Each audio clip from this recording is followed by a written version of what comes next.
नमस्कार साथियों। आज के इस सेशन में हम पटना हाई कोर्ट असिस्टेंट का क्वेश्चन का एनालाइज करने वाले हैं, जो कि 30 अप्रैल को एग्ज़ाम हुआ था। ठीक है, लगभग 4 से 5 दिन पहले इस सेट का एक बार और एनालाइज किया गया था। ठीक है, तो जिस दिन एग्ज़ाम हुआ था उसके जस्ट एक दिन बाद, तो उस समय जो है कुछ क्वेश्चन का आंसर मुझे भी नहीं पता था, तो उस क्वेश्चन को मैंने छोड़ दिया था। ठीक है, और एक दो क्वेश्चन का जवाब गलत भी हो चुका है, तो उन चीज़ों को आज के इस सेट में हम सुधार देंगे और जो क्वेश्चन हम छोड़े थे उसका भी आंसर आप जानेंगे, क्योंकि आयोग ने जो है इस क्वेश्चन का आंसर की जारी कर दिया है। तो ये जो सेट है, सेट ए है, चूँकि 4 सेट में बनाया गया था क्वेश्चन, ये हमारा सेट ए है। ठीक है, इसमें आपका टोटल 100 नंबर का रहेगा क्वेश्चन और 100 मार्क्स रहेगा, 100 क्वेश्चन रहेगा। टाइम आपका 2 घंटे का दिया जाएगा। ठीक है, तो अगर आप चाहें तो इंस्ट्रक्शन पढ़ सकते हैं। तो जो स्टूडेंट पूर्व में इसका एनालाइज देखे हैं उन स्टूडेंट के लिए काफ़ी ज़रूरी है कि ये सेकंड पार्ट देखना, क्योंकि इसमें पूरा एनालाइज करके आपको बताएंगे। और दूसरी बात है कि पूरा आंसर की से मिलाया हुआ जवाब है, तो 100% सारा जवाब सही होगा। ठीक है, और जो छात्र पुराने वीडियो के नहीं देखे हैं तो उसे देखने की भी ज़रूरत नहीं है, इस वीडियो को ही पूरा आप देख लेंगे, आपका सारा क्लियर हो जाएगा। तो जो छात्र बिहार सिविल कोर्ट में क्लर्क, रीडर और स्टेनो के लिए आवेदन दिए हैं उन्हें भी पता चल जाएगा कि किस तरह से क्वेश्चन एग्ज़ाम में पूछा जाएगा, उसका लेवल क्या है। तो इस क्वेश्चन को आप जब देखेंगे, अर्थात वीडियो को जब शुरू से अंत तक देखेंगे, तो आपको खुद ही अनुमान लग जाएगा। ठीक है, तो अब बिना देर किए हुए सवाल की ओर आगे बढ़ेंगे। इससे पहले आपको हम जो है आंसर की भी दिखा देते हैं। ये हमारा देखिए सेट ए है। ठीक है, इसका आंसर की ये है हमारा, ये देखिए ये आंसर की है। ठीक है, अगर आप चाहते हैं इसको नोट डाउन करना तो आप कर सकते हैं। ठीक है, अब हम चलेंगे सवाल की ओर। ये हमारा सेट ए का टोटल 100 क्वेश्चन का आंसर की हो गया। ठीक है, अब हम चलते हैं सवाल की ओर। क्वेश्चन को जूम आउट कर लेते हैं पहले, उसके बाद बारी बारी से हर एक सवाल का आंसर जानेंगे। तो आप देखेंगे क्वेश्चन जो है बाइलिंगुअल पूछा गया है, हिंदी और इंग्लिश दोनों में। तो जो इंग्लिश का सेक्शन है उसमें इंग्लिश का ही रहेगा लिखा हुआ, और हिंदी में हिंदी भाषा लिखा हुआ रहेगा। बाकी सभी सेक्शन जैसे कंप्यूटर हो गया, जीके हो गया, मैथ हो गया, ये सभी आपका बाइलिंगुअल रहेगा। ठीक है, तो इसमें देखिए पहला सवाल है, बोला है इनमें से कौन 1946 में स्थापित अंतरिम सरकार का सदस्य नहीं था। तो सही उत्तर है आपका ऑप्शन सी, अच्युत पटवर्धन। ठीक है, ऑप्शन सी सही है, राइट आंसर। नेक्स्ट दोस्तों, पिछले एनालाइज में जो क्वेश्चन गलत हो गया उसके लिए हम माफ़ी चाहते हैं। तो ये तो बातें आप भी समझ सकते हैं कि कोई भी व्यक्ति संपूर्ण 100% सत्य नहीं हो सकता है। तो कुछ क्वेश्चन का जवाब चूँकि मुझे नेट पर भी नहीं मिला तो इस वजह से गलत हो गया होगा, तो यहाँ हम पूरा जानेंगे। ठीक है, तो यहाँ सेकंड नंबर सवाल में बोला गया है अमृत बाजार पत्रिका की शुरुआत किसने किया था। तो राइट आंसर है आपका शिशिर कुमार घोष, ऑप्शन ए। ठीक है, नेक्स्ट देखिए इसमें बोला गया है पृथ्वी की तुलना में चंद्रमा की सतह पे क्या है। तो देखिए कोई भी वस्तु है उसका द्रव्यमान जो है हर समय स्थिर होता है, चाहे वह कहीं भी लेकर जाए। ठीक है, लेकिन उसका भार में परिवर्तन होता है। तो चूँकि चंद्रमा की सतह पर जो है ग्रेविटेशन फोर्स कम है, इस वजह से वहाँ भार जो है कम हो जाता है। इसका राइट जवाब हो जाएगा ऑप्शन बी। ठीक है, इसका और भी ऑप्शन आप देख लेंगे। ठीक है, अब चलते हैं 4 नंबर सवाल पे।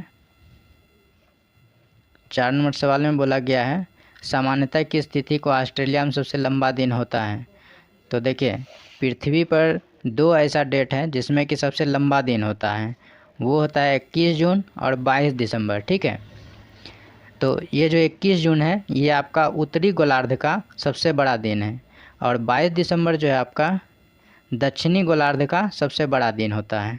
ठीक है, तो चूँकि ऑस्ट्रेलिया के बारे में बोला गया है तो ऑस्ट्रेलिया पड़ता है दक्षिणी गोलार्ध में, तो इस वजह से राइट आंसर हो जाएगा आपका ऑप्शन सी कि ऑस्ट्रेलिया में सबसे बड़ा दिन 22 दिसंबर को होगा। यदि पूछा जाता भारत में तब जवाब देते 21 जून। ठीक है, नेक्स्ट सवाल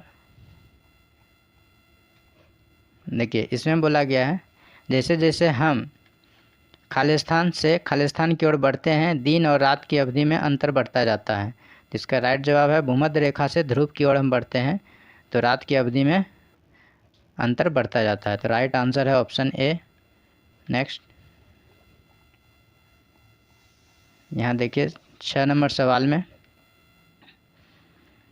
इसमें बोला गया निम्नलिखित में से किस स्थान का समय ग्रीनविच मीन टाइम जीएमटी से आगे का समय होने की संभावना है। तो ये सवाल का आंसर जो है पिछली बार मैंने न्यूयॉर्क बताया था, जबकि राइट आंसर इसका ऑप्शन बी होगा बगदाद। ठीक है, तो ये गलत हो गया था पिछले एनालाइज से, तो इसको आप सुधार कर लेंगे। जो छात्र पुराने वीडियो को देखे हैं उन्हें आवश्यकता है कि सेकेंड एनालाइज भी देखना ज़रूरी है। जो नहीं देखे हैं उन्हें देखने की ज़रूरत नहीं है पुराने एनालाइज, इसी एनालाइज को आप देखेंगे 100% आपको जानकारी मिल जाएगी। ठीक है, 7 नंबर क्वेश्चन में बोला गया है कि 2 कथन दिया गया है। बोला 17वीं अक्षांश रेखा जो है उत्तर और दक्षिण कोरिया के बीच है। तो ये गलत बात है। 17वीं अक्षांश रेखा जो है उत्तरी और दक्षिणी वियतनाम के बीच है। ठीक है, वियतनाम के बीच है। तो पहला तो ऑप्शन गलत हो गया। और दूसरा में बोला संयुक्त राज्य अमेरिका और कनाडा के बीच जो है निर्धारण करने वाली रेखा जो है 49वीं समांतर रेखा है, 38वीं नहीं है, 49वीं है। तो इस अनुसार से कोई भी निष्कर्ष सही नहीं है, मतलब कोई भी कथन सही नहीं है। तो इसका जो 7 नंबर का राइट आंसर हो जाएगा ऑप्शन डी हो जाएगा। ठीक है, नेक्स्ट देखिए इसमें बोला गया आपका,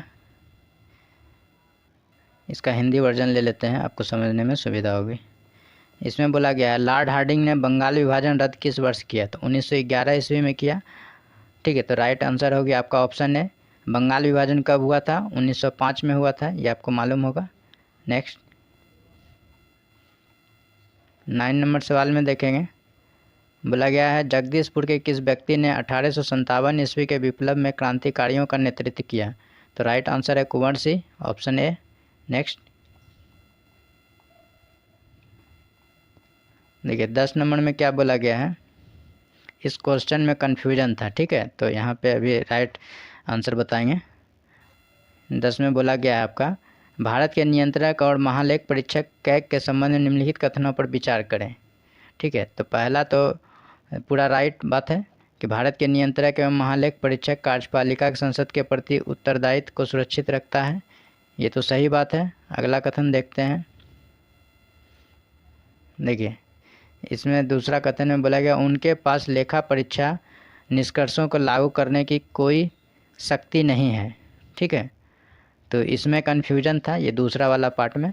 तो आयोग का जवाब है ऑप्शन सी। ठीक है, कि दोनों कथन सही है। इस क्वेश्चन को मैंने स्किप कर दिया था पिछले वीडियो में, तो यहाँ पे जवाब जो आपका है 1 और 2 दोनों। ठीक है, नेक्स्ट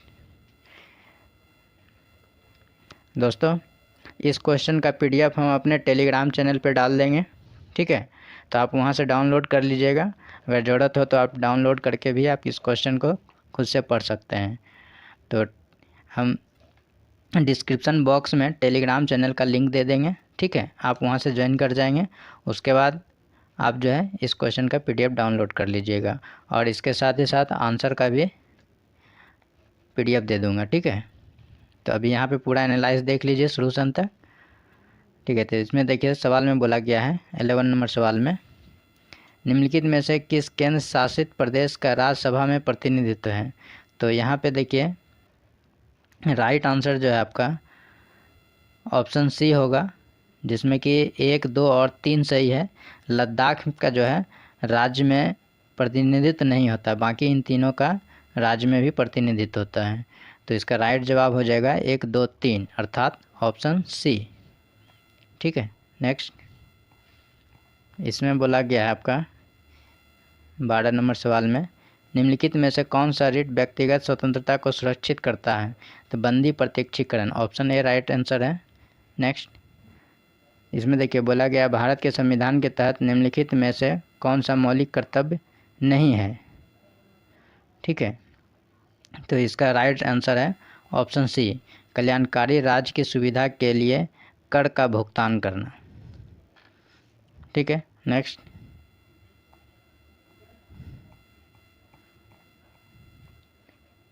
देखिए इसमें बोला गया है न्यायपालिका के संबंध में निम्नलिखित कथनों पर विचार करें। पहला कथन बोला है संसद द्वारा पारित प्रत्येक कानून को सर्वोच्च न्यायालय के अनुमोदन की आवश्यकता होती है। दूसरा कथन दिया गया है न्यायपालिका अपने निर्णय को रद्द कर सकती है यदि वह संविधान की भावना के खिलाफ हो। तीसरा कथन दिया गया है मौलिक अधिकार का उल्लंघन होने पर देश का कोई भी नागरिक न्यायालय का दरवाज़ा खटखटा सकता है। तो इसका जो राइट आंसर हो जाएगा आपका ऑप्शन सी हो जाएगा। ठीक है, केवल 2 और 3। नेक्स्ट देखिए इसमें बोला गया आपका निम्नलिखित में से कौन प्रायः आर्थिक विकास का सहगामी है। तो सही उत्तर है आपका मुद्रास्फीति। ठीक है, ऑप्शन बी राइट आंसर है। नेक्स्ट देखिए इसमें बोला गया आपका भारत के संविधान का कौन सा अनुच्छेद भारतीय निर्वाचन आयोग की स्थापना से संबंधित है। तो राइट आंसर है आपका 324 नंबर अनुच्छेद। ठीक है, 148 में आपका नियंत्रक एवं महालेख परीक्षक की नियुक्ति से संबंधित है। ठीक है, 342 में SC ST के बारे में लिखा गया है। ठीक है, 325 में आपका लिंग भेद है कि लिंग भेद के तहत जो है वोट देने में किसी भी तरह का भेदभाव नहीं होना चाहिए कि ये पुरुष है चाहे काला गोरा जो भी है। तो इसका वर्णन 325 में है। तो सही आंसर यहाँ क्वेश्चन के अनुसार आपका ऑप्शन ए हो गया। नेक्स्ट इसमें बोला गया है वर्तमान में राष्ट्रीय महिला आयोग का अध्यक्ष कौन है। तो रेखा शर्मा है, ये कई वर्षों से है, लगभग 15-16 साल से रेखा शर्मा ही है। तो राइट आंसर आपका ऑप्शन सी है। नेक्स्ट इसमें बोला गया आपका निम्नलिखित में से किस किस ने भारत के उपराष्ट्रपति का पद संभाला है। तो इसमें देखिए उपराष्ट्रपति के पद पर काम करने वाले 2 व्यक्ति हैं, आपका हिदायतुल्लाह है और आपका शंकर दयाल शर्मा है। ये दोनों नहीं है, मतलब कि आपका 1 और 4 जिस ऑप्शन में होगा वही राइट आंसर होगा। तो इसका राइट आंसर हो गया आपका ऑप्शन बी। नेक्स्ट देखिए इसमें बोला गया है वर्तमान में भारत का सबसे बड़ा व्यापारिक भागीदारी कौन है। व्यापारिक भागीदार कौन है। तो अमेरिका है। तो राइट आंसर आपका ऑप्शन सी है। नेक्स्ट इसमें देखेंगे बोला गया है वर्तमान में नीति आयोग का CEO कौन है। हिंदी वर्जन देख लीजिए। ठीक है, तो वर्तमान में बोला गया नीति आयोग का CEO कौन है। तो सही आंसर है आपका VR सुब्रमण्यम, ऑप्शन बी सही है। ठीक है, नेक्स्ट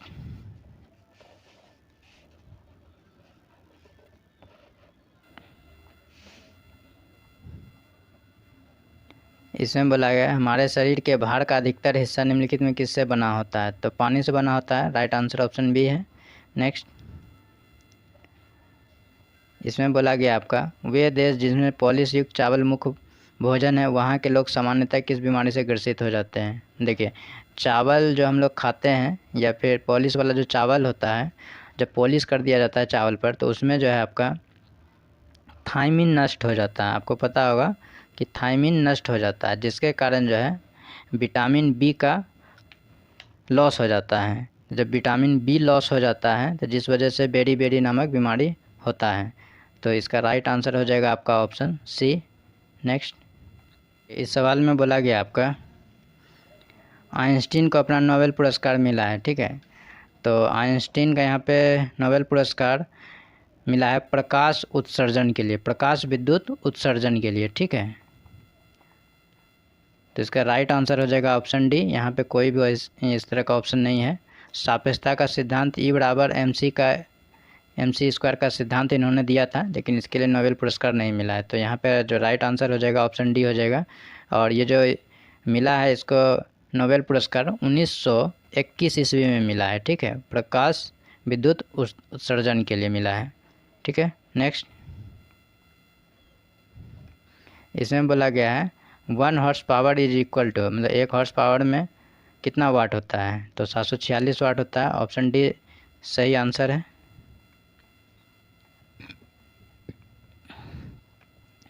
देखिए इसमें बोला है पेट्रोलियम उद्योग में मुख्य शुद्धिकरण या पृथक्करण कार्य विधि है।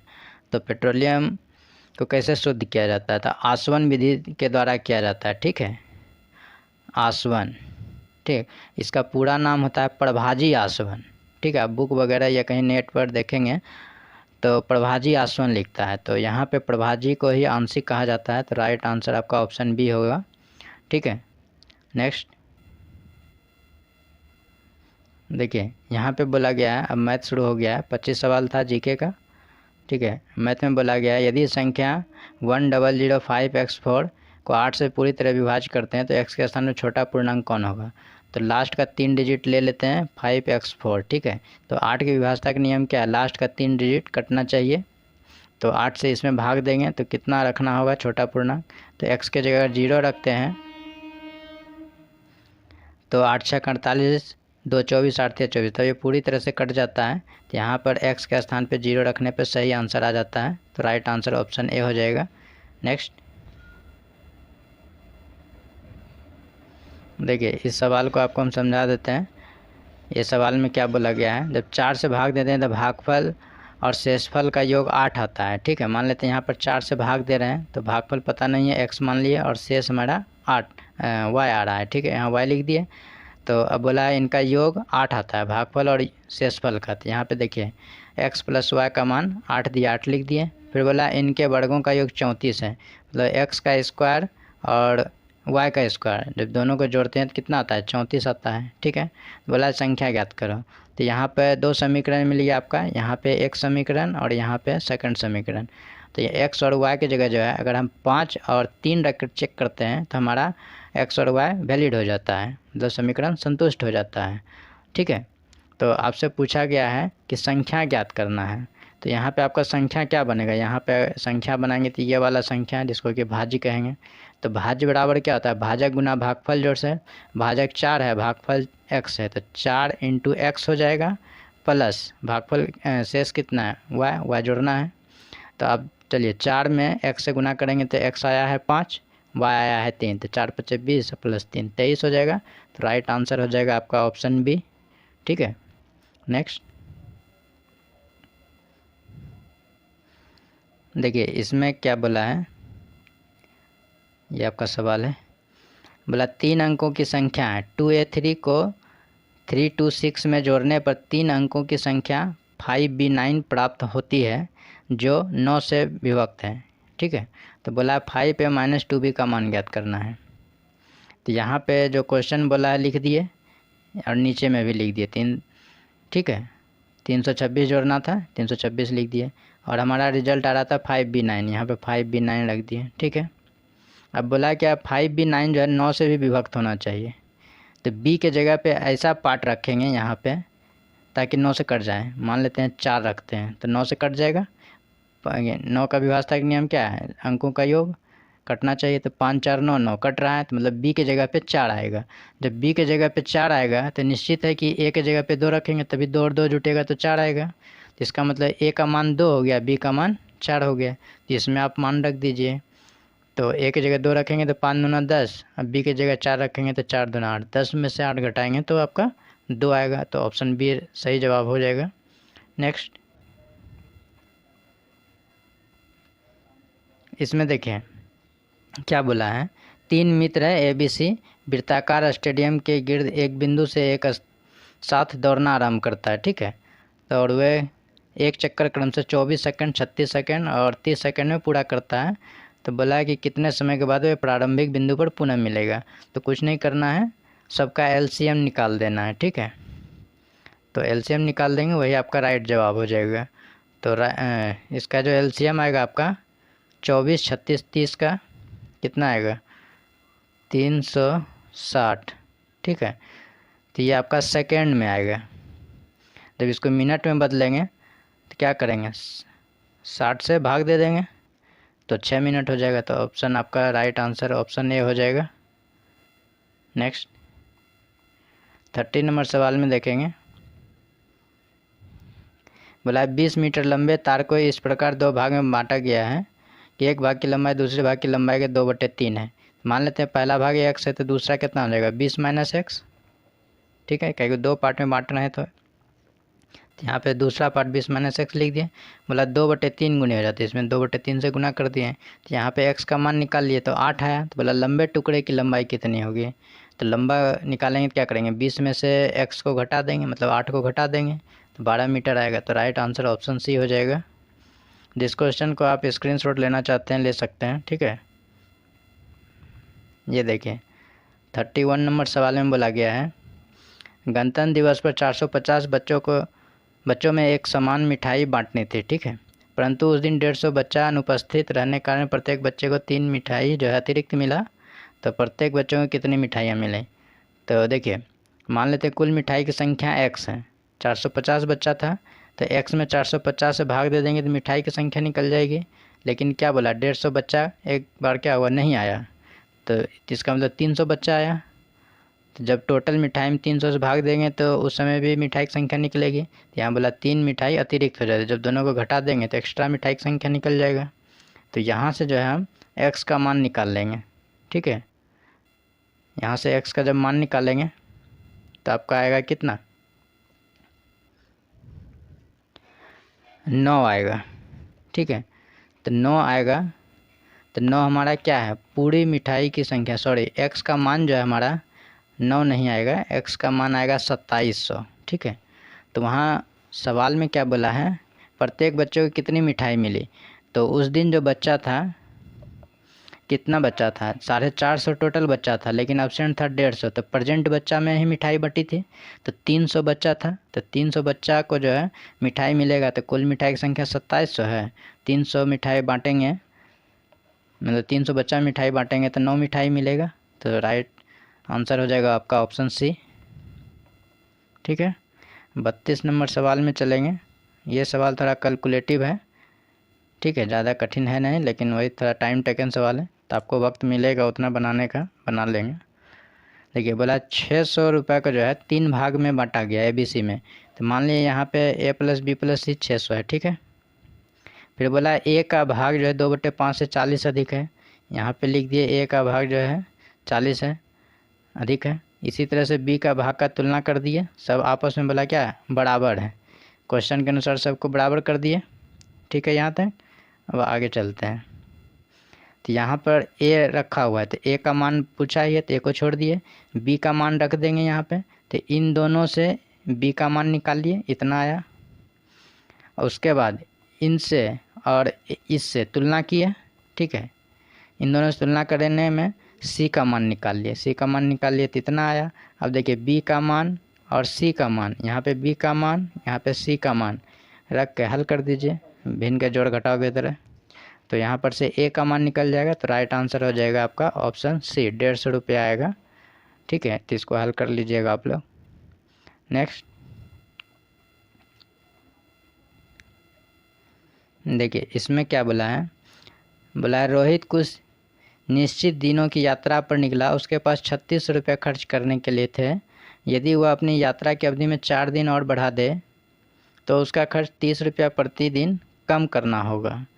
वह कितने दिन की यात्रा पर निकला, ठीक है। ये बोला है, मान लेते हैं यात्रा पर x दिन निकला है, ठीक है। तो जितना उसके पास पैसा था 3600 रुपया, तो 3600 में x से भाग दे देंगे तो पता चल जाएगा कि वो कितने दिन की यात्रा पर निकल रहा था, ठीक है। अब बोला है 30 रुपया अतिरिक्त, तो एक दिन का खर्च निकल जाएगा। जब हम उसका दिन से भाग दे देंगे रुपयाज में तो उसका एक दिन का खर्च निकल जाएगा। तो x दिन के लिए निकला तो उसका 3600 में भाग दे देंगे। फिर बोला 4 दिन बढ़ा दिए, तो 4 दिन यहाँ बढ़ा दिए तो 30 रुपया अतिरिक्त हुआ, या कम करना पड़ा यहाँ लिखा है, या अतिरिक्त भी कर सकते हैं। तो ठीक है, तो यहाँ पे समीकरण एक बन गया। यहाँ से आप x वेरीफाई कर लीजिए ऑप्शन से। तो x का मान रखेंगे 20 तो सेटिस्फाइड होगा। तो राइट आंसर 20 आ जाएगा। वैसे आप चाहें तो हल कर सकते हैं, ठीक है, टाइम लगेगा, तो आप दोनों माध्यम से बना सकते हैं। तो राइट आंसर हो जाएगा option B, sorry right answer हो जाएगा आपका ऑप्शन डी 20, ठीक है। नेक्स्ट देखिए ये आपका 34 नंबर सवाल में बोला है किसी दफ्तर में काम करने वालों का 1/3 भाग स्त्री है, ठीक है। आधी स्त्रियां विवाहित हैं तथा विवाहित स्त्रियों का 1/3 भाग बच्चों वाली हैं। यदि बच्चों की संख्या का 3/4 भाग विवाहित हैं तथा विवाहित पुरुषों का 2/3 भाग पुरुष बच्चों वाले हैं, तो काम करने वालों का कितना भाग निसंतान है। ठीक है, तो इसका पहले आप देख लीजिए, यहाँ पे ऑप्शन है। ठीक है, और आपको जो है यहाँ पे हम बना दिए हैं कि कैसे इसका सॉल्यूशन होगा। तो पहले आप समझ लें, मान लेते हैं कुल कर्मचारी जो है फैक्ट्री में काम करने वाले की संख्या x है। ठीक है,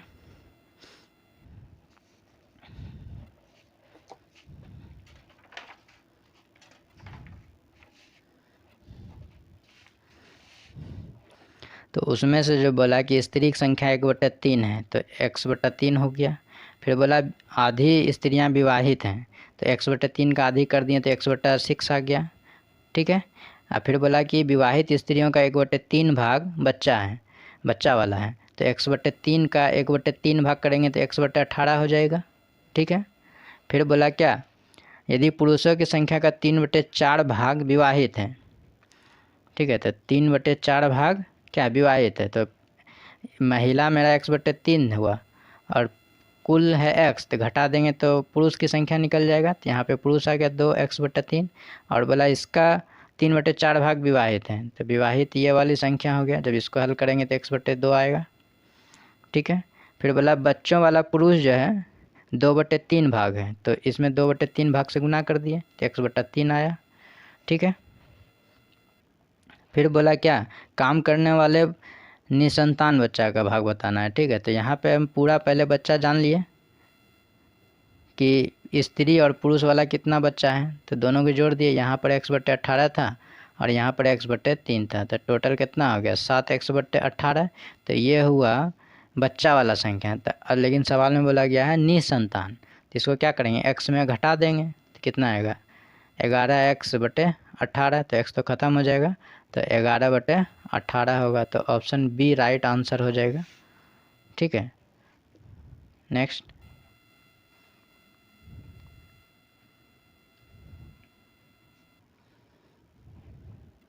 देखिए, ये क्वेश्चन आपका जो है आसान है, ज़्यादा कठिन है नहीं। इसमें बोला अभिषेक ने 55 किताबें एक दुकान से 220 रुपया में और 60 पुस्तकें जो है दूसरी दुकान से 1280 में ख़रीदा, तो प्रति पुस्तक की जो है औसत कीमत बताना है। तो कुछ नहीं करना है, तो टोटल कीमत कितना हो गया 1280 या 220 जोड़ देंगे तो 2300 हो जाएगा, और टोटल किताब कितना हो गया 115, इससे आप भाग दे देंगे तो ये एवरेज निकल जाएगा आपका। तो राइट आंसर 20 आ जाएगा। भाग देख लीजिएगा, ऐसे ही कट जाता है, 15 दूनी 30, 2 ऐसे कट गया 20 बार में। तो राइट आंसर ऑप्शन ए हो गया। नेक्स्ट इसमें देखें, बोला 4 क्रमागत सम संख्या का औसत 27 है। मान लेते हैं 27 एवरेज है। ठीक, तो एवरेज मिडिल वाला होता है, तब 4 संख्या है तो 2 संख्या इधर आएगा, 2 संख्या इधर आएगा।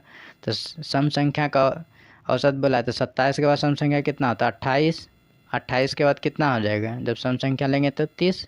इसी तरह से जस्ट बैक में जाएंगे तो 27 से बैक कितना हो जाएगा 26, ऐसे बैक कितना होगा सम संख्या 24। ये तो एवरेज है 27, इसको छोड़ देंगे तो अब मेरा जो रिजल्ट बना ये बना 24, 26, 28, 30। अब यहाँ बोला बड़ी संख्या बताना है तो 30 हो जाएगा। तो राइट आंसर हो जाएगा हमारा ऑप्शन बी। नेक्स्ट देखिए, इसमें जो है सवाल आसान है, कुछ करना नहीं है 37 में, बस जो है ऑप्शन वेरीफाइड कर दीजिए, बन जाएगा। यहाँ पर देखिए 4 वर्ष बाद ए और बी का आयु का अनुपात बोला 5 और 7 है। ठीक है, तो मान लेते हैं कोई तो एक आंसर होगा ऑप्शन में। मान लेते हैं अगर ऑप्शन ए है तो 16 में 4 वर्ष बाद जोड़ेंगे तो 20 हो जाएगा, 24 में 4 वर्ष बाद जोड़ेंगे तो 28 हो जाएगा।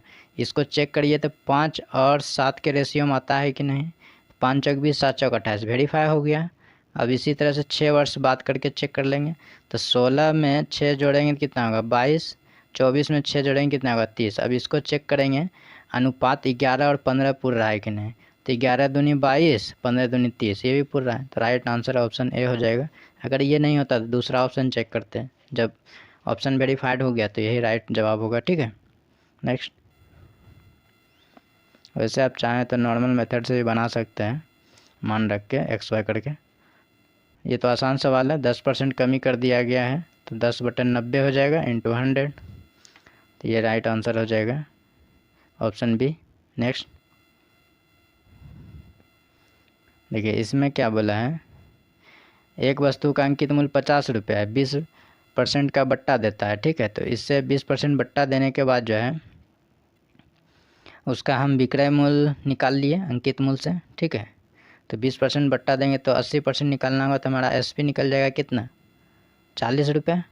अब इसमें बोला 25% का लाभ होता है, तो सीपी नहीं निकाल लेंगे, आराम से निकाल लेंगे। तो यहाँ पे 32 आएगा सीपी। ये सब तो बच्चा वाला सवाल दिया है, ये सब तो आप बना ही लेंगे। नेक्स्ट, इसमें देखिए 40 नंबर सवाल में ए और बी मिलकर 12 दिन में, ए और सी मिलकर 15 दिन में, बी और सी मिलकर 20 दिन में। तो यहाँ सबका हम निकाल लिए कुल क्षमता कितना आएगा, कुल यूनिट। तो ए प्लस बी 12 है, बी प्लस सी 20 है, ए प्लस सी 15 है। तो इसका एलसीएम लिए तो 60 आया, ठीक है। अब इसका क्षमता निकाल लेंगे, 12 से 60 में भाग देंगे तो 5 आएगा, 20 से 60 में इसी तरह से 3 आएगा, 15 से 60 में 4 आएगा। तो ये हमारा क्या है, क्षमता है दोनों मिल के, मतलब यहाँ से ए एक बार है, यहाँ से ए एक बार, मतलब हर व्यक्ति 2-2 बार है। और इसका एक दिन का क्षमता कितना है, 12। तो 2 व्यक्ति अकेला 2 बार बनता है, तो अगर उसको हम अलग अलग कर दें, ठीक है, जैसे यहाँ ए 2 बार है, अगर इसको हम एक बार मान लें, इसी तरह से बी भी 2 बार है, सी भी 2 बार, तो 2 कॉमन आएगा, तो 12 में 6 से भाग दे देंगे, 12 में 2 से भाग दे देंगे, 6 से नहीं, 2 से भाग दे देंगे तो 6 आ जाएगा। मतलब ए प्लस बी प्लस सी का क्षमता एक दिन का कितना हो जाएगा, 6 हो जाएगा। तो टोटल काम कितना कराना था, 60 यूनिट का, तो 6 से 6 में भाग दे देंगे, 60 में 6 से भाग दे देंगे, कितना आ जाएगा, 10 हो जाएगा। ऑप्शन ए हो जाएगा राइट आंसर। नेक्स्ट,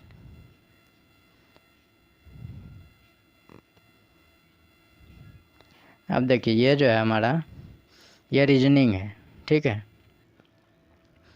आप इसको नोट डाउन कर लीजिए, और इस रीजनिंग के आधार पे 5-6 सवाल दिया गया है, उन सभी को टिक करना है। तो राइट आंसर हम बताएंगे आपको कि कौन सा होगा, और इसका सॉल्यूशन भी आपको हम बताएंगे। तो सॉल्यूशन आप पहले देख लीजिए कि किस फॉर्मेट में होगा। ये देखिए सॉल्यूशन के फॉर्मेट में ये आएगा, अनिवार्य विषय में हिस्ट्री इंग्लिश फिजिक्स मैथ, इधर व्यक्ति का नाम है और डी जो है फीमेल है, ठीक है। और इधर वैकल्पिक विषय है English chemistry math history math physics, ठीक है। इसके आधार पर सबका जवाब देना है। तो आप इसको नोट डाउन कर लीजिए, उसके बाद जवाब देना आसान हो जाएगा, ठीक है। आपको हम सबका जवाब बता देते हैं। देखिए 41 का आंसर ए होगा, ठीक है। नेक्स्ट, 42 का आंसर ऑप्शन डी है। नेक्स्ट, 43 का आंसर आपका इनमें से कोई नहीं होगा। नेक्स्ट, 44 का आंसर ऑप्शन सी होगा, ई। नेक्स्ट, 45 का आंसर आपका ऑप्शन डी होगा, ए बी सी।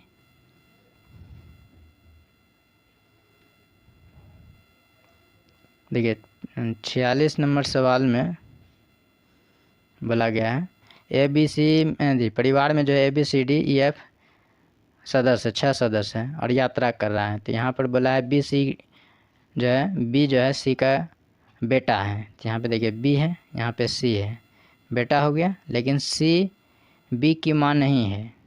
तो सी जो है बी की माँ नहीं है, इसका मतलब पिता होगा, जब बेटा है तो सी क्या होगा, पिता होगा।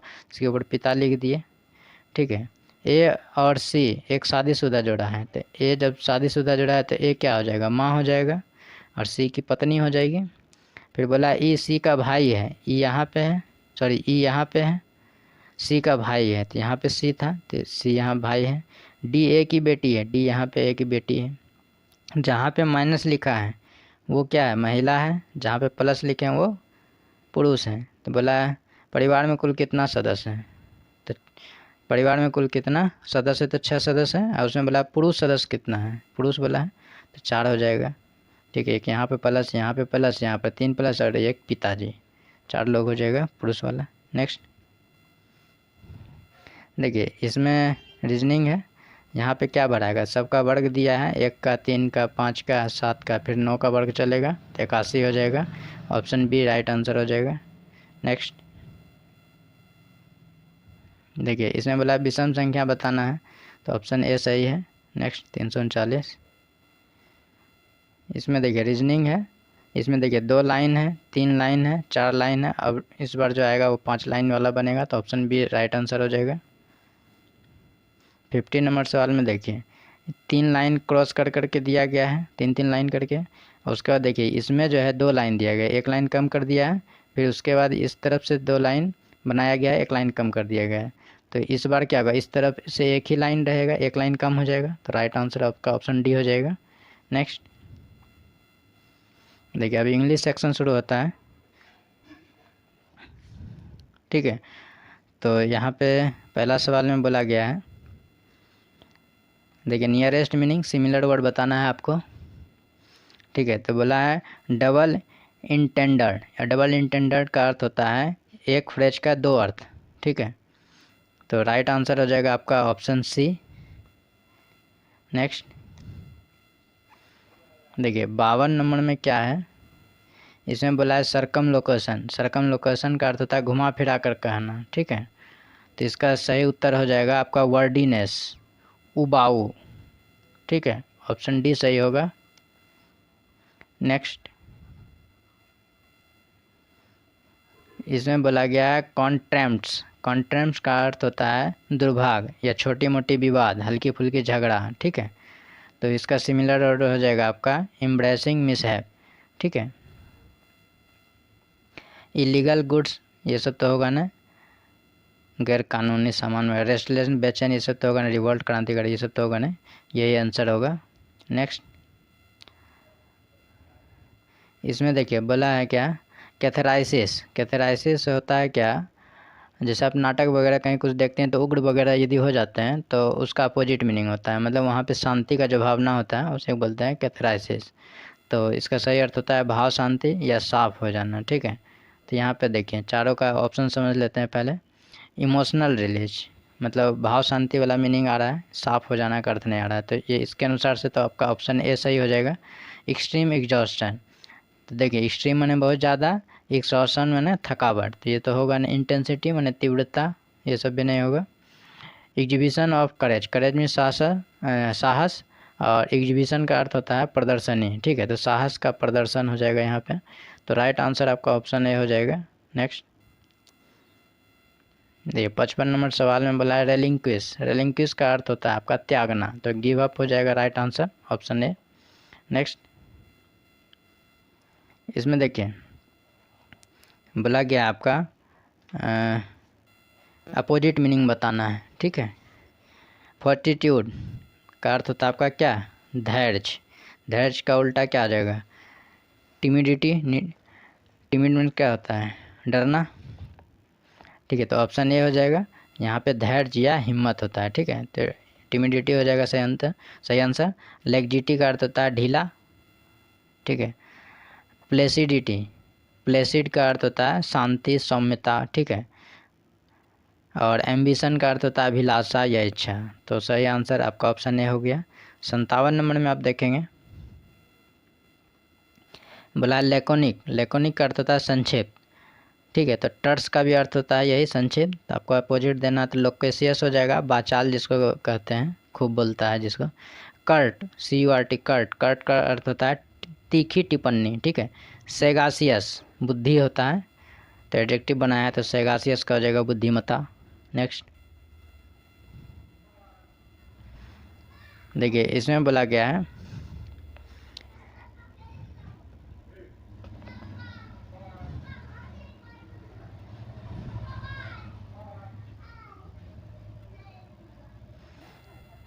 रेनिगेट। रेनिगेट का अर्थ होता है पाखंडी, ठीक है। तो इसका अपोजिट हो जाएगा लॉयल्टी, जिम्मेदारी। ट्रेटर का अर्थ होता है देशद्रोही, ये नहीं होगा। हेरेटिक विधर्मी, जो धर्म से अलग हो चुका है या फिर धर्म के विरुद्ध है, ठीक है। फ्यूजिटिव का अर्थ होता है भगौड़ा, सही आंसर है ऑप्शन सी। नेक्स्ट पुटरिट। पुटरिट का अर्थ होता है सड़ा गला, बेकार चीज़, ठीक है। तो उल्टा मीनिंग हो जाएगा फ्रेश, साफ सुथरा। रेंसिड का अर्थ होता है बासी, ठीक है। रिकॉन्डाइट, रिकॉन्डाइट का अर्थ होता है गंभीर। कोलरिक, कोलर मीन्स होता है गुस्सा, उसी से बना है कोलरिक, तो गुस्सैल हो जाएगा, ठीक है, या चिड़चिड़ा। नेक्स्ट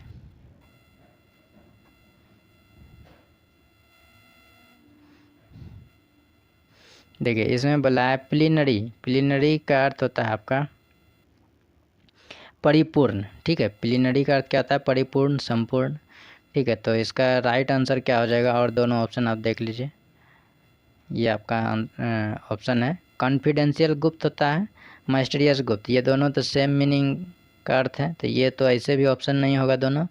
बेसिक मीन्स आधार होता है, और ये पूर्ण बोल रहा है, रिस्ट्रिक्टेड मना कर दिया, मतलब पूरा नहीं हो सका काम। तो ऑप्शन बेस्ड के अनुसार से राइट आंसर आपका ऑप्शन ए हो जाएगा। नेक्स्ट देखिए, अब जो आता है 61 से 65 नंबर आपका फ्रेज दिया गया है, ठीक है। तो फ्रेज के बारे में जानेंगे। तो फ्रेज आसान है, to read between the lines, मतलब गुड अर्थ समझना, तो ऑप्शन सी सही हो जाएगा। Next, between the devil and the deep sea, मतलब दुविधा में होना, इन अ डायलेमा, मतलब दुविधा में होना, ठीक है, क्या करे क्या नहीं करे। 63 में बोला है आपका to be born with a silver spoon in one's mouth, मतलब अमीर घर में जन्म लेना, ऑप्शन ए सही है। इसमें बोला है to beat about the bush, मतलब घुमा फिरा कर कहना, ठीक है। तो राइट आंसर हो जाएगा आपका ऑप्शन ए। नेक्स्ट, इसमें बोला on the spot of the moment, मतलब तत्क्षण, मतलब एट रैंडम उसी समय काम करना, तो ऑप्शन ए सही हो जाएगा। एट वंस और without any kind of deliberation, ठीक है। नेक्स्ट देखिए, इसमें आपका बोला गया है 66 से 68 में इरर पार्ट चुनना है, ठीक है। इसमें देखिए, ये सब इरर आपको हम पहले जो है सेट में कि बहुत बार बता चुके हैं, फिर यहाँ देख लीजिए, आपको ध्यान में रहेगा। अगर आप रेगुलर सेट प्रैक्टिस करते होंगे तो फिर आराम से ये सब बना लेंगे। देखिए, यहाँ बोला है 66 में ही ordered as if he was my master. As if का जब प्रयोग होता है तो उसके साथ सब्जेक्ट कुछ भी हो, हर समय प्लूरल फॉर्म में आता है, ठीक है। तो यहाँ पे वाज की जगह वेयर हो जाएगा, तो इस अनुसार इसका राइट आंसर आपका ऑप्शन सी हो जाएगा, कि सी में गलती है, ठीक है। नेक्स्ट देखते हैं 67 में, मतलब the merit of these books are known to everyone. तो आप याद रखिएगा कि ऑफ से जुड़ा हुआ जो भी सब्जेक्ट होता है,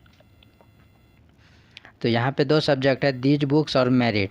तो ऑफ के जो पहले वाला है, ठीक है, उसके अनुसार से आपका हेल्पिंग वर्ब होता है। तो ऑफ के पहले वाला मेरिट है, तो मेरिट सिंगुलर है, तो यहाँ पर सिंगुलर क्रिया देंगे, प्लूरल है तो प्लूरल देंगे। तो चूँकि यहाँ पर मेरिट सिंगुलर है, तो इस वजह से ईच का प्रयोग होना था आर के जगह, तो इस वजह से यहाँ भी राइट आंसर आपका ऑप्शन सी है। नेक्स्ट, चूँकि सी में ही एरर है। देखिए, जस्ट अभी बताया वही यहाँ भी है, ऑफ आया है, ऑफ के पहले कंडीशन है, आगे पीपुल है, तो पहले वाले के अनुसार से होगा, ठीक है। तो यहाँ पे देखिए आर दिया है, रूरल एरिया आर, तो यहाँ कंडीशन सिंगुलर है, तो आर के जगह क्या होना चाहिए? इज, तो यहाँ भी ऑप्शन सी में गलती है।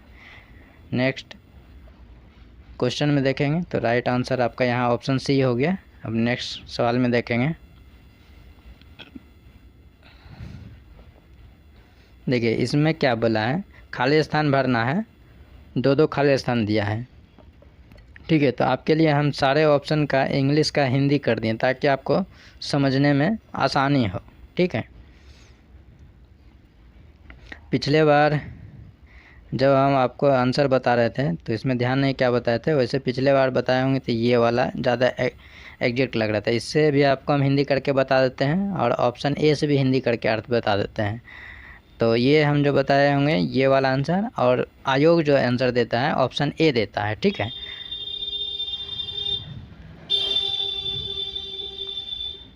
तो यहाँ पे हम दोनों का अर्थ जानेंगे, और आपको लगेगा क्या ऑप्शन डी ही ज़्यादा बेस्ट होना चाहिए ए के बनिस्बत, लेकिन जो आयोग जवाब दे रहा है उसी को मानना पड़ेगा, ठीक है। तो आयोग का आंसर ऑप्शन ए है, तो आप पहले इसको राइट आंसर मान लीजिए। अब आपको हम इसका अर्थ समझाते हैं कि ये कहना क्या चाहता है, ठीक है। देखिए, टैक्टिस का अर्थ होता है तरीका, जैसे कहते हैं ना गांव घर में कि क्या टैक्टिस लगाया जो कि काम हो गया है, तो तरीका इसको आप कह सकते हैं, ठीक है। तो यहाँ पे बोला गया है the dilatory tactics of the party drove the community, ठीक है, berserk and all hell broke loose. मतलब यहाँ क्या बोला गया है, धीमी गति का जो तरीका अपनाया गया पार्टी को आगे ले जाने के लिए, मतलब समुदाय को आगे की ओर ले गया, जिससे क्या होगा, निडर बन गया, और जो भी नरक का जीवन था वो टूट गया, ये बोला गया पहले ऑप्शन से। अब दूसरा ऑप्शन में इसमें देखेंगे ऑप्शन डी से क्या अर्थ निकलता है। द अपोजिट टेक्स्ट, अपोजिट का अर्थ होता है उचित, ठीक है, सबका हिंदी लिखा हुआ है, आप समझ जाएंगे। The opposite text of the party, मतलब पार्टी का उचित न्याय वाला तरीका जो था कम्युनिटी की ओर ले गया, मतलब कम्युनिटी का मतलब क्या, कम्युनिटी की ओर ले गया और उत्तेजित किया, जिससे कि क्या हुआ, उसका नरक का जीवन ख़त्म हो गया। तो यहाँ पे हुआ कि उचित जो तरीका था समुदाय को उत्तेजित किया। जब उचित न्याय का तरीका रहेगा तो समुदाय को क्या किया, उत्तेजित किया और नरक का जीवन टूट गया। तो इस अनुसार से ऑप्शन डी भी सटीक लग रहा है, लेकिन आयोग के अनुसार से ऑप्शन ए माना गया है, तो आप ऑप्शन ए ही मानिए तत्काल, ठीक है। नेक्स्ट यहाँ पे देखिए 71 में बोला गया है life history of a man written by himself. Himself है मतलब खुद से लिखा गया, तो ऑटोबायोग्राफी ये भी सब बताया गया हुआ है सेट का है, ठीक है। बायोग्राफी जो दूसरे के द्वारा लिखा गया जाता है। कोलिग्राफी सुंदर लिखने की कला, ये सभी मीनिंग बताया गया है। बायोग्राफी बायबिलियोग्राफी लिखा हुआ है। बायबिलियोग्राफी करता था पुस्तक प्रेमी, जो पुस्तक से प्रेम करता है, ठीक है। नेक्स्ट सारा मीनिंग पढ़ाया हुआ है। तो यहाँ पे देखेंगे पैसेज है 72 से 75 में, तो इस पैसेज को आप पढ़ भी सकते हैं, आसान पैसेज है। इसके आधार पे आपका जो कुछ क्वेश्चन होगा तो उस क्वेश्चन का जवाब देंगे। तो यहाँ पे देखेंगे 72 का आंसर आपका जो है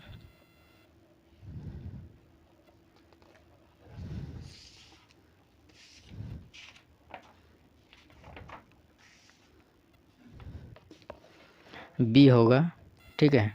नेक्स्ट आप पैसेज पढ़ लीजिएगा, आसान पैसेज, कहीं कोई दिक्कत है नहीं। 73 का आंसर आपका बी होगा। नेक्स्ट 74 का आंसर आपका सी है। नेक्स्ट 75 का आंसर आपका ऑप्शन डी है। अब देखिए हिंदी सेक्शन आता है, हिंदी सेक्शन में गद्यांश है, इस गद्यांश को आप पढ़ेंगे समझ जाएंगे, ठीक है। तो 76 का आंसर जो होगा आपका ऑप्शन सी होगा। नेक्स्ट 77 का आंसर आपका ऑप्शन बी होगा।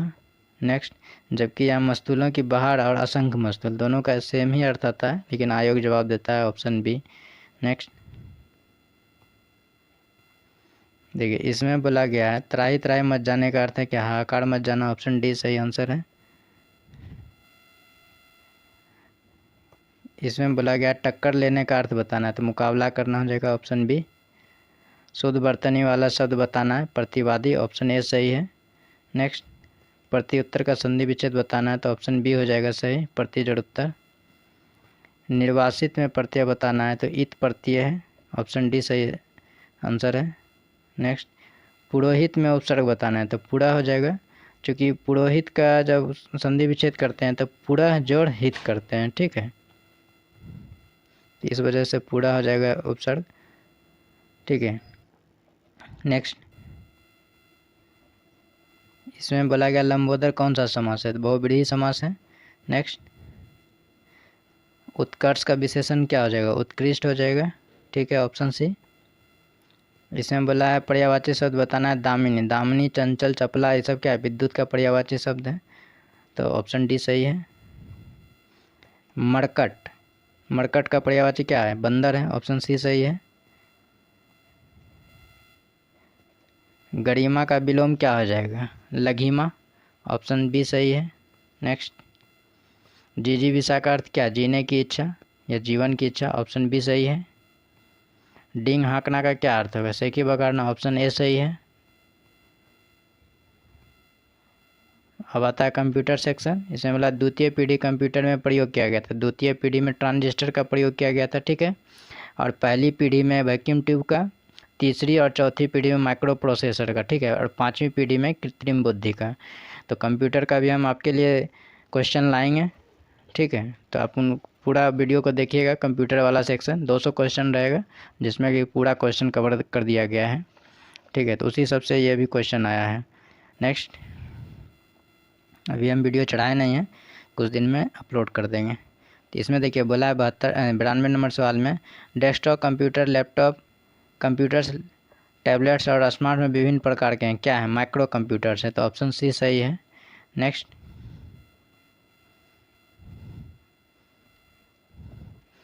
इसमें बोला गया सुपर कंप्यूटर के जनक कौन है? सैमुअल क्रे है, सैमुअल क्रे। नेक्स्ट, ऑप्शन सी सही है। नेक्स्ट, देखिए इसमें बोला गया है कंप्यूटर में निम्न से कौन सी यूनिट प्रोसेसिंग के लिए उत्तरदायी है और कंप्यूटर का मस्तिष्क भी कहलाता है? तो सीपीयू सही आंसर है, ऑप्शन ए। नेक्स्ट, इसमें बोला है कौन सा कंप्यूटर का मुख्य सिस्टम बोर्ड है? तो सही उत्तर है आपका मदरबोर्ड, ऑप्शन डी सही है। नेक्स्ट, इसमें बोला गया शिफ्ट कंट्रोल आर्ट किस श्रेणी का उदाहरण है? तो मॉडिफायर कुंजी इसको कहते हैं।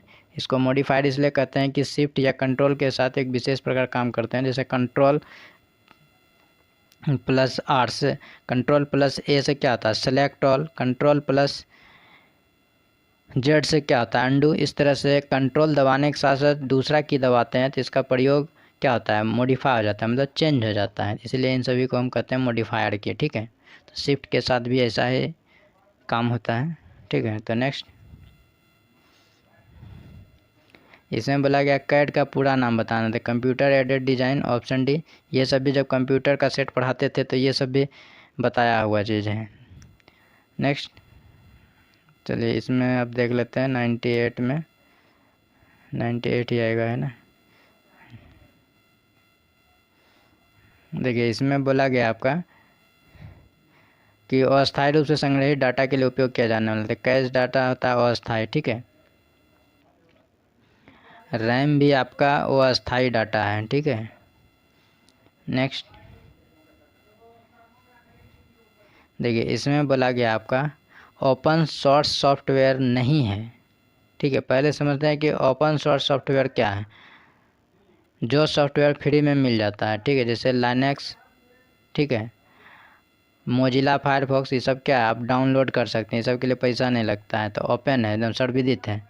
एंड्रॉयड मोबाइल में भी एंड्रॉयड का ऑपरेटिंग सिस्टम दिया रहता है, लेकिन माइक्रोसॉफ्ट ऑफिस को ख़रीदना पड़ता है, ठीक है। इसका अगर कोई वर्जन देता है तो कभी कभी फ्री में मिल जाता है, इस वजह से कि उसका इलीगल तरीके से मिल जाता है, लेकिन वास्तव में इसको जो है ख़रीदना पड़ता है, तभी आपके सिस्टम में काम करेगा। तो ओपन ये नहीं है, ठीक है, तो इसीलिए इसका राइट आंसर ऑप्शन बी हो जाएगा।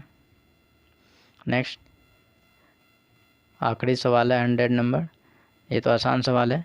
कौन सी प्रक्रिया कंप्यूटर के स्टार्टर ऑपरेटिंग सिस्टम के आवश्यक भागों को रैम में लोड करने के लिए संदर्भित करती है? तो बूटिंग, ऑप्शन बी सही है, ठीक है। तो ये हमारा 100 सवाल समाप्त हो गया है, जो कि हाई कोर्ट असिस्टेंट का पूरा सेट था।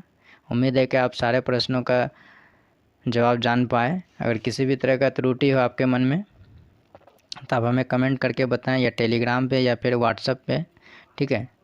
व्हाट्सएप नंबर मेरा है 98 35 61 16 20, ठीक है। तो अब आपसे अलविदा लेते हैं, अब आपके पास आएंगे नेक्स्ट क्लास में, ठीक है। आज का ये सेशन बहुत ही अच्छा रहा होगा, क्योंकि आपने पूरा सरसू तरीके से जो कि आयोग जारी किया है आंसर की, उसके माध्यम से आप सारे सवालों का जवाब जाने। अब तक जो भी जान रहे थे उसमें कुछ त्रुटि था, आज के इस सेशन में हर त्रुटि को सुधार दिया गया है। तो आप वीडियो जो भी चैनल पे अपलोड किया जाता है तो आप रेगुलर वॉच करते रहिए और अपना ज्ञान में बढ़ोतरी करते रहिए, ठीक है। यदि कोई वीडियो में कोई सवाल यदि मिस्टेक से गलत हो जाता है तो हम उसको नेक्स्ट सेट में सुधार दिया करेंगे। वैसे पूरी कोशिश रहती है कि एक भी सवाल गलत ना हो, ठीक है। अब आपसे अलविदा लेते हैं, चैनल को सब्सक्राइब करके आप भी रेस्ट करिए। धन्यवाद।